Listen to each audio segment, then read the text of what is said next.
This is Cybersound, your simplified and fundamentals-focused source for all things cybersecurity, with your hosts, Jason Pufahl and Stephen Maresca.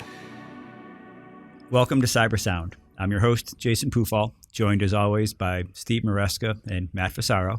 And in particular, today we have Sherwin Yoder joining us. He's a partner with Carmody Law and responsible for the privacy and security practice there. Welcome, Sherwin. Thanks, Jason. Nice to be here. Today we're going to talk, I think, really specifically about an act in Connecticut, Public Act 21-119, which is a safe harbor act intended to provide some protections for businesses who have adopted specific security standards. Sherwin, I suspect I'm probably not doing a great job introducing that. So I don't know if you want to add some context to that at all, or a little bit of background. Sure, I'm happy to. You did a fine job, by the way, and I'm a big. I'm not only a guest, I'm a big fan of the Cybersound. We appreciate that. So you accurately described the title and the Public Act number 21-119. And it is an act incentivizing the adoption of cybersecurity frameworks. And we'll get into what those might be in a second. But Connecticut has taken sort of a piecemeal sectoral approach to encouraging businesses to adopt cybersecurity standards and protect personal information. And protect infrastructure and so forth.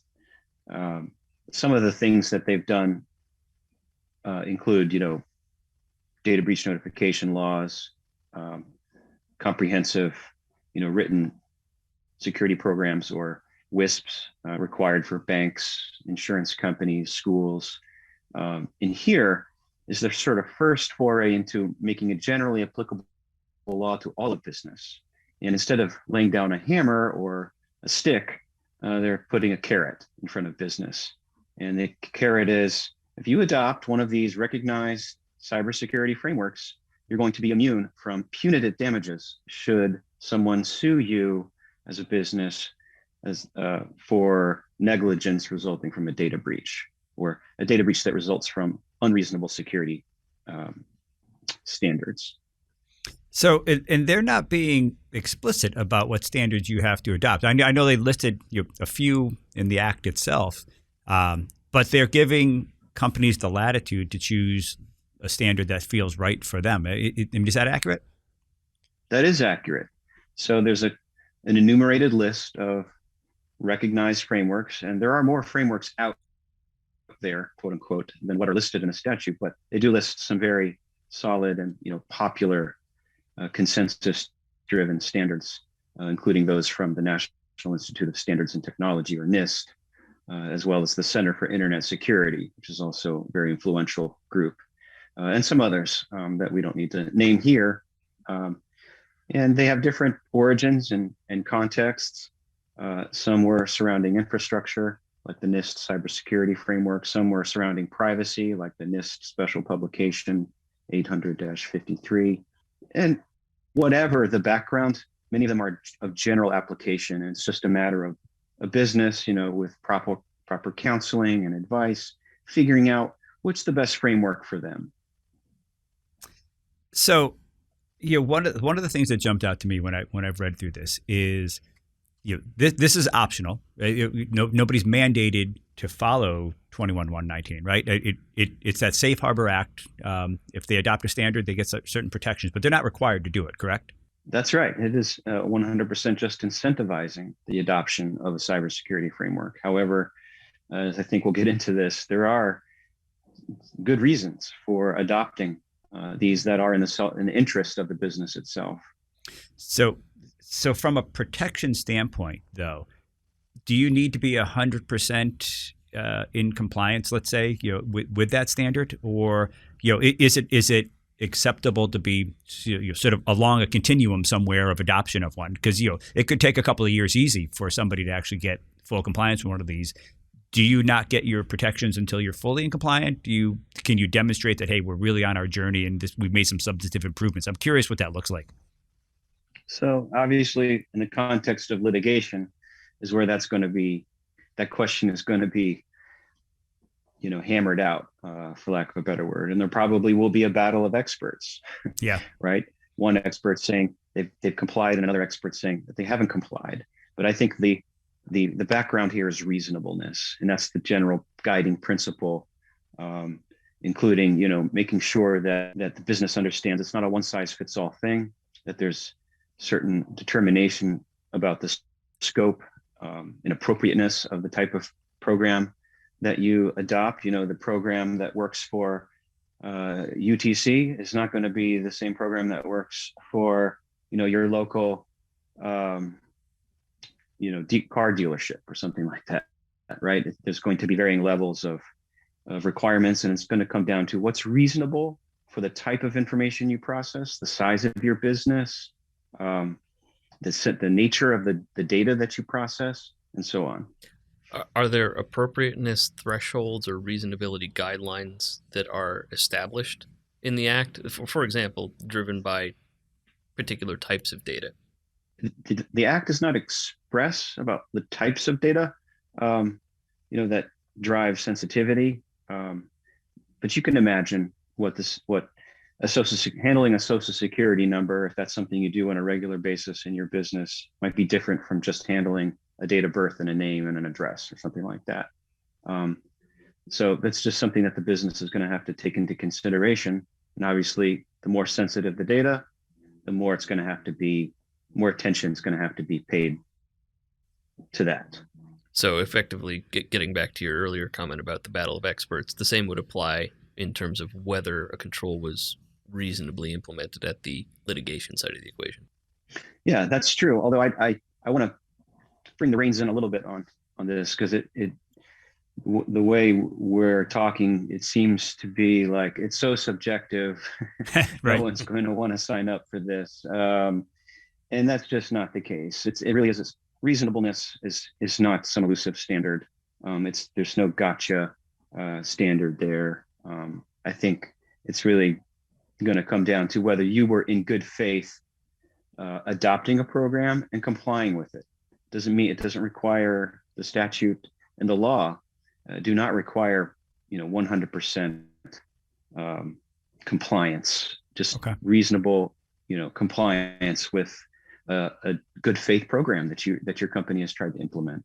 So I'm really glad that you drew us back a little bit, because as we were talking a little bit earlier, one of the things that we look at 2022 with some optimism is the increased push to mature security programs. Right, we're seeing it with cyber liability insurance and some of the requirements that they've got now to sort of improve security programs. I think something like 21-119 is, again, a step in that right direction of giving people a reason to adopt a security program. We over here at Vancord deal a lot with incident response, right, on that reactive side. And I really want to see companies do more earlier to protect themselves and position themselves to reduce risk. And I think this is a great step that way. And I think that concept of reasonableness is exactly what people need to hear, right? There should be no discouragement for adopting and maturing against the standard. No, that's right. That's the trend, and it's only going to get more so. I think you put your finger on it, Jason. You see it not only in security legislation, where legislatures in the state anyway are requiring more and more affirmative demonstration of security controls, sometimes even annual attestations, for example, for the insurance commissioner, when we're talking about the program of an insurer, or a banking institution has to attest to the banking commissioner. And that trend is just going to continue. You mentioned certifications and maturity. You have the new defense contractors requirements now, as of last December. They're over the next 5 years. Those in the defense supply chain are going to have to certify a certain level of compliance in their cybersecurity model and actually get certified. And I do think that some sort of certification, or rating is going to come down the pike. And we see that with security. We see it with privacy too. You see an increasing number of states passing broader and more comprehensive privacy compliance regimes. In California, now in Virginia and Colorado, and Connecticut probably will have its consumer privacy bill back on the legislative agenda this coming session. So anything that the companies can do now to demonstrate that they are serious about cybersecurity and privacy, it will serve them later. You mentioned insurance. That's one way. They'll be more attractive for insurance underwriters who are now tightening their belts and requiring more in terms of applications and questionnaires from potential insureds. And just in general, if you've got a good program that fits your risk profile, by definition, you're going to be decreasing your risk level. And if something bad happens, you're going to be decreasing the severity of the thing, of that risk. Right. So on that front, the Act mentions the scale and scope of a security program. How would an organization in Connecticut interpret that and determine what's appropriate for that organization? Like, what guidance, if any, does the legislation provide? It just provides a few general categories or factors to consider of what would be an appropriate scale or scope of your program. So one thing is size and complexity. How big is the organization? How complex? How many different types of operations? And how do those operations interact with one another? What's the nature and scope of the activities of the business? So is it just manufacturing a product, or are you processing lots of personal information? The nature and scope of the activities is important. The sensitivity of the information, I think we mentioned that before, that it matters what kinds of information you're processing, whether it's government, contract data, defense data, or personal information of consumers. There's a whole range of sensitivity levels that the business should map out and keep track of and assess, appropriate controls. Ratcheting those controls up, the more sensitive the data becomes. And then the cost and availability of the tools. So the laws don't require the business to go out and buy the Cadillac of information security tools. It just has to be something that's reasonable in terms of the revenue of the company, for example, and its overhead or whatever all the economic considerations are, and just how available those tools are to that particular company. I think it's fair to say, if I'm really going to boil this down, it's better to do something than nothing anyway. And so this is really an act sort of incentivizing people to start down that the programmatic security maturity journey and making improvements, right? And I feel like you're in a better position if you can say, we've adopted a standard or we're making progress against it versus we buried our head in the sand and didn't do anything. So if I'm a business in Connecticut, right, and I feel like we've met the standard, I want to be protected by this. What do they have to do? Typically, when clients come to me to ask that question, I'm directing them to do a cybersecurity assessment. Number one, just to get a snapshot of how their security posture is, and to get some professional advice as to what framework to put in place if they don't have one already. And some may have them already. We mentioned some of those frameworks that are listed in the statute. Well, what if I'm already regulated, by HIPAA, for example, right, the Health Insurance, Portability and Accountability Act, or the high-tech, amendments to that? What if I'm regulated by the banking regulations under Graham-Leach-Bliley? Or I'm a credit card merchant and I have to comply with PCI DSS, right, the Payment Card Industry Data Security Standard. Wish we could get rid of some of those acronyms. Yeah, you named off plenty already, right?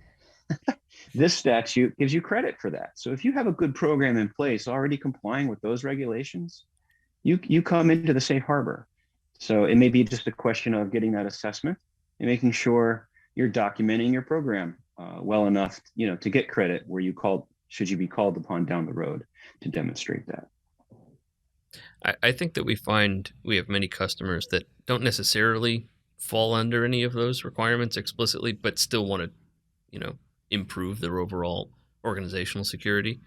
Well, and we certainly have conversations where, customers don't know what standard is right to choose, and where there are options on that front.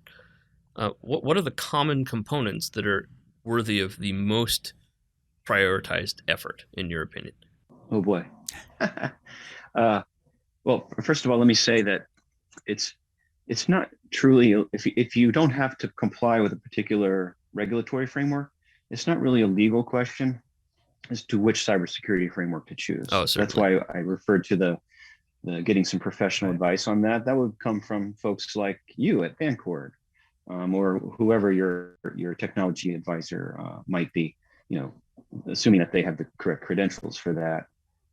So that's the place to start in terms of which framework to use. In terms of it may. Are you asking me what shortcomings I see most often in security programs of clients, or are you asking something different? I want to make sure I answer your question. I think that's a reasonable thing to cover, certainly. But like, for example, when you talked about mapping out data that an organization needs to protect, I'm certainly immediately thinking about data governance and data classification as immediate tasks that are almost certainly required under most of these frameworks. What are the commonalities? I got you. Yeah, thank you for clarifying that. So yes, data mapping and inventory, taking an inventory of your systems and where your data resides and what kind of data you have, that's definitely the first step. And that's a worthy exercise to go through, even, without necessarily engaging somebody right away on the outside, assuming you have some folks who can, think through those things with you. So yeah, data mapping is critical. That could be as simple as a spreadsheet, making a spreadsheet to identify your systems and what data passes through there. Is it in the cloud? Is it here on premise? Who has access to it in our organization? You want to make sure you have visibility on your systems and the data that they process and who has access to it. And that will serve you for being able to figure out, from that point, where are my risks or where to focus my risk analysis. So are there any guidelines in the bill? It seems like a lot of this is going to be based on you being able to prove that you're meeting these frameworks. How often do they need to do it, right? Is this something that needs to be done every single year, every 6 months, every 2 years? What's the guidance there? Two things I would say to that. One, there is a built-in, deadline, so to speak, or incentive to keep up with the program. And that is, if the safe harbor goes away, if you are not up to within 6 months of, the last amendment to whatever cybersecurity framework that you're following. So if there was a change to the NIST cybersecurity framework, and that's the one that you're keying off of, and you don't implement that within 6 months from, the publication of that revision to the framework, then you might fall out of compliance with the safe harbor. The other thing is, so you want to stay up to, and that applies to all the frameworks, even HIPAA, if you're a HIPAA compliant, or Gramm-Leach-Bliley, or whatever it might be, PCI DSS. 6 months is the key. So that's pretty aggressive. Yeah, that is aggressive. It requires the business. Yeah, it requires you to stay on top of the publications. So query how you do that, and then also to be able to be agile enough to get those changes implemented within 6 months, which can be a challenge. Yeah, I'm just wondering about the documentation for actually testing that stuff. Does that have to be dated back a certain amount, or what's the threshold there? So let's say I go through a certification with a company like Vancord, and I say, hey, now we're NIST certified. If we did that a year ago, are we still covered?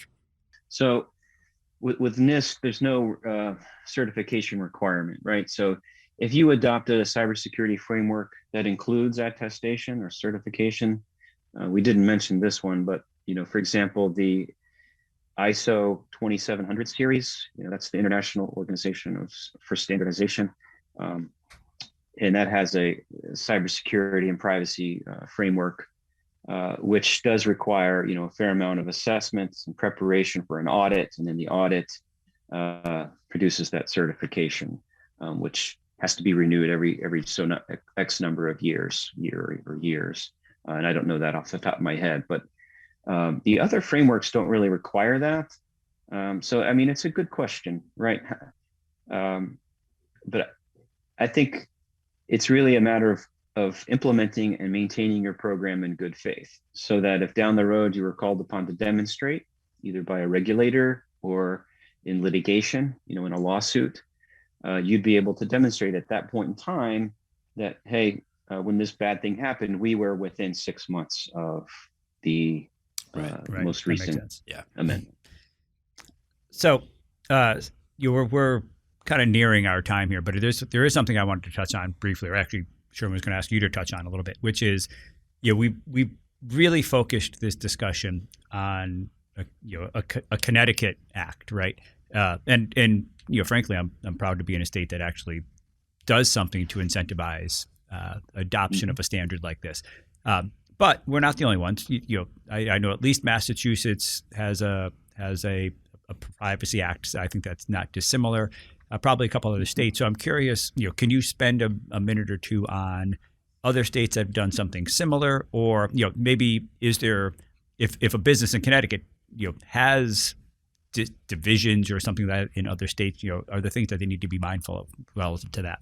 Certainly. I know of only 2 other states that are adopting this approach, this incentive approach, creating a safe harbor for companies that establish a written cybersecurity framework, one of those recognized frameworks. And those would be Utah and Ohio. But in those states, the law goes a little further than Connecticut's law. So in those states, they actually create what's called an affirmative defense to a data breach lawsuit, so that they're not only protecting businesses against punitive damages, but businesses within the safe harbor actually have an affirmative defense to all damages, to suit. So it's a very powerful tool. The caveat, of course, with these, including the Connecticut statute, is that we're talking about negligence, what's reasonable or unreasonable. If you have a cybersecurity framework and you do something unreasonable, like reckless, you waited way too long to take action on something that your framework said to do, you're not going to get the benefit of the safe harbor there. Those are caveats, or carve outs from the safe harbor would be reckless or gross negligence, that type of language you see in the statutes. The other states really don't have anything like this. There are some states, again, like California, Massachusetts, you mentioned, where they might put down the hammer, so to speak, like requiring businesses to have a written information security program and to have a sort of minimal level of security, but it's not defined off of a cybersecurity framework. So it's a little more nebulous, I guess, for lack of a better word, and businesses are being told what to do, not necessarily how to do it. But another good example, at least, of moving in the right direction, to sort of encourage people to adopt these standards, which for me is encouraging, and I find myself sort of feeling optimistic that we'll see some more proactive changes in this space. So I'd like to wrap up, I think, here quickly. It's a really interesting opportunity for Connecticut businesses to improve their security program and kind of reduce business risk and maybe some legal risk as well. So I appreciate you coming on, spending some time discussing this. Hopefully people who listen have a much better understanding of sort of what this thing intends to be and how they can comply with it. But as always, we ask people to reach out to us on LinkedIn at Vancord or Twitter at Vancord Security. Sherwin, if we get some inquiries here and want to have you as a follow-up, hopefully you join again and provide some additional clarity if people want to. I'm happy to respond to queries. I don't ignore emails. People are welcome to email me, Yoder, it's SYODER at carmodylaw.com. If you just go to carmodylaw.com, you'll find the directory there for my contact information as well. I am on LinkedIn, Sherwin Yoder, and welcome inquiries or questions. And thanks again for having me. It's fun to talk about this stuff, and especially with people who care. No, I mean, we appreciate you joining for sure. And actually, honestly, I'm looking forward to finding more opportunities to bring you on, because I think it's been great. And I have no doubt people will get a lot of value out of this. So thanks for joining. I appreciate it, Sherwin. Thank you, guys. All right, Matt, Steve, thanks again as always. And thanks everybody listening. Hopefully you got some value out of this, and we'll be looking forward to comments going forward. Thanks. Stay vigilant. Stay resilient. This has been Cybersound.